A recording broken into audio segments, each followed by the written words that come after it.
able to say that we are gathered here today to unite two of the best people I know in holy matrimony. But before I start the show, allow me to introduce myself. I go by the name of Brett. I am from a family of quite some wealth. I grew up in a town outside Rome, frolicking in the water and sea foam. I never intended on joining the priesthood, but my father never really cared for where I stood. He shipped me off on my 18th birthday. Despite my mother's tears, he would have his way. I found myself attending a seminary in France. I wanted to write them off without a chance, but Father Bacco had me change my mind. He told me a priest's job found pleasure of every kind. Why, just across the street, he said, there's a comely old wench who's easy to share her bed. And just down the road was the Covenant's humble abode. The nuns are always down for a drink. Who knows, you might even catch a wink. But Father, I exclaimed, I thought the point of priesthood was for one to be tamed. He turned and said, I suppose it is so in the Vatican, but not here in the Church of Man. We here are the priests of pleasure. We believe no man should be denied his heart's treasure. And so I was ordained. I lived my life lecherous and fat, unashamed. But alas, I digress. I shall continue now before the bride blows out of her dress. Dearest couple now, please exchange your personal vows.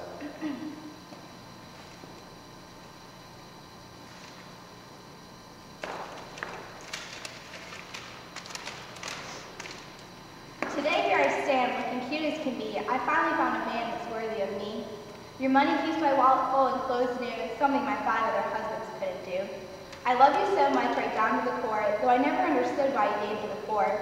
You do what I want whenever I say, and when we go out, it's always your turn to pay. I don't lift a finger, not even to clean, but I keep it spicy in the bedroom, if you know what I mean.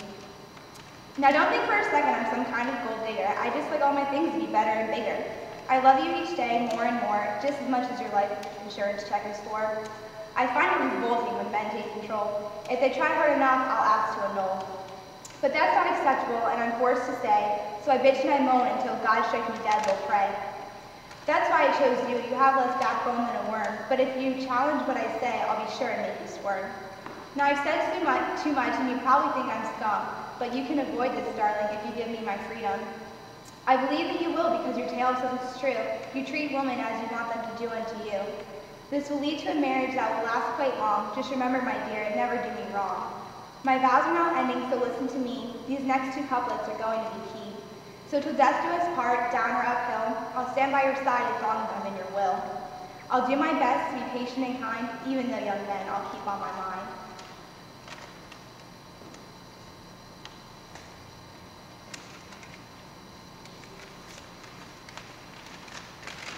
I have always lived my life so as to never cause a strife.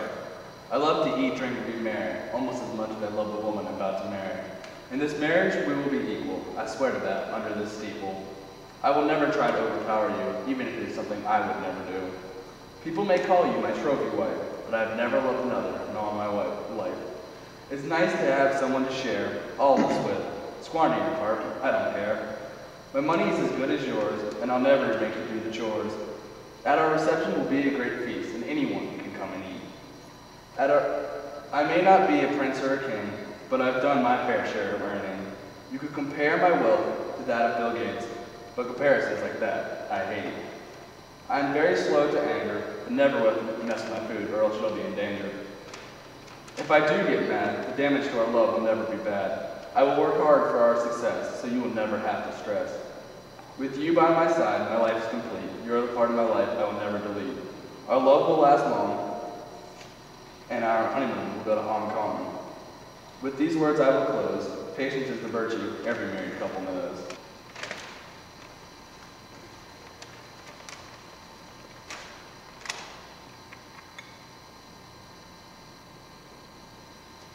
By the power invested in me, I do so decree that you be man and wife for the rest of your collective life.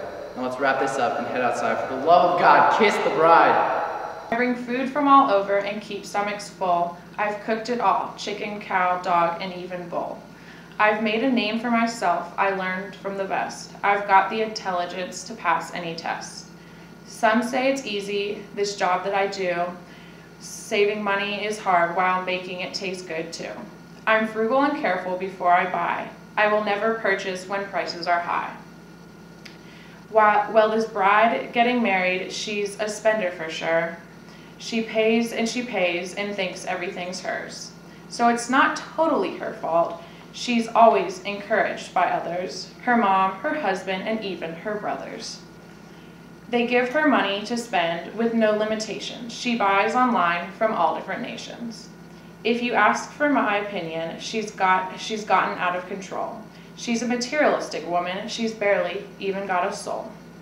I could teach her a thing or two about how to save money. I could make desserts fit for kings for the price of a bottle of honey. The groom, I like him. He appreciates wealth. However, he does not seem to be cautious about his health. This is good for me because he will help my business last as long as no one tells him to go on Slim Fast. He'll hand out business cards if I do this job right. It'll be an increase of my money and be a beautiful sight. I cooked and I slaved all day long, wishing and praying nothing goes wrong. It's gone smoothly so far, and a reputation I'll make. Forever I'll cook and forever I'll bake. Buy cheap and charge much, living well, traveling around Europe and such. As miserable as this wedding is, it'll be worth it in the end. Many more customers to which I'll be able to tend.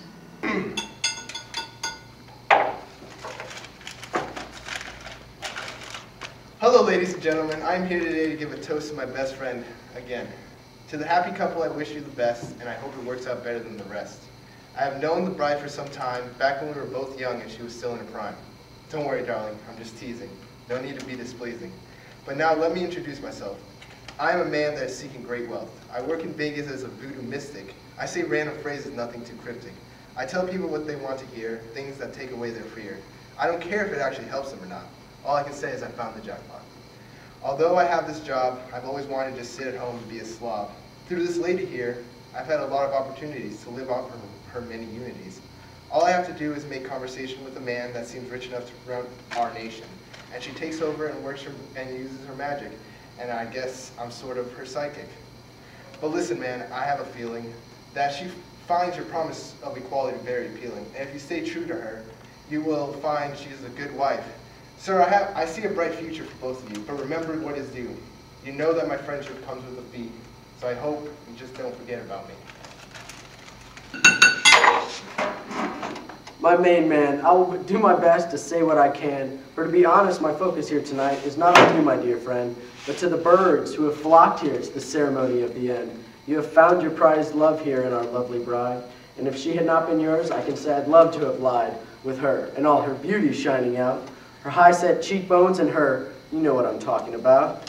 You sure can pick on my brother, all quaint in size, many things I sure do think when I stare in her eyes. But this is far from about me, but about you and your new wife. I pray you can be strong and have patience with this one in your life, for she's hot as a flame with an attitude much the same. Word for you, though I shall not be my friend, for this wife of yours has virgin blood in her vein, so I can assure she will want to be yours again and again. Well, at least that for you I can hope, for my favorite acts one not dare tell a pope, and said best shared with one whom you pronounce your love, but this I do find poppycock, and not worthy of much thought.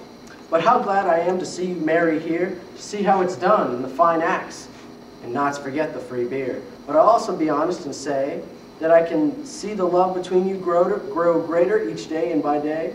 Now dare I mistake those looks of lust as true love? Dare I not think she'll fly off like a dove when your pockets become fair or your head lose its hair? Or say you become ill, or maybe take a small spill. I promise not long before her name is etched in your will.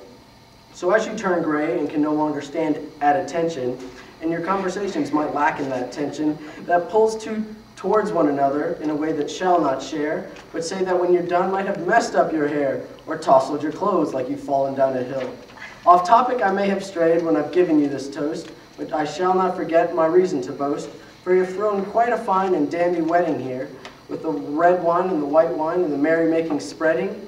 And how I must thank you once more for the plethora of beautiful guests, and all with their fine, nice jewelry, and their dresses, and their big smiles are what I see when I look around, coming from these fine women, which some making my jaw touch the ground. I shall wrap it up by saying this to you, with so many women here, there's only one thing to do, and that is what I hope you'll be doing too.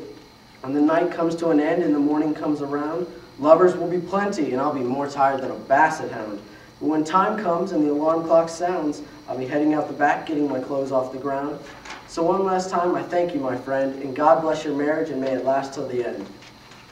Are we going back to conversing? Are we all again? Okay, yeah. Oh, marriage, such a beautiful sight, though my own is quite a fright. In the beginning there may be no pain, but in the end a ball and chain. Do you fellas know about what I do? I sell used cars, and more than a few. From Hyundais to Hummers and Beamers to Benzes, you can choose from a collection that's very extensive. Just come to my dealership right off the highway. You can't go wrong when you come down my way. For you, my friends, I'll make a deal. You can come get a new car for a steal. No one in town can beat my prices. Cars come loaded with navigation devices. But now that economic times are rough, people don't get new cars enough.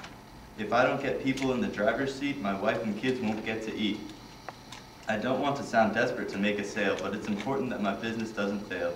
With college tuition and rent to pay, all the stress ruins my day. It's important in sales to give customers a smile, even when you need to convince them for a while that I'm giving them the best possible price. On a car so nice, everybody will stop and look twice. Everyone wants to be able to take pride in whatever they call their ride. Now this is starting to sound like a sales pitch, so I'll stop because business and pleasure don't mix. So let's all get back to the feast. I don't want to talk about work in the least.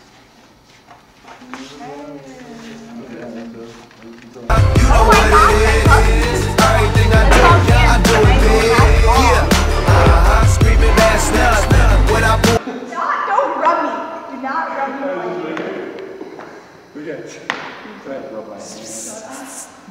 To have someone with whom to share this with, even if it.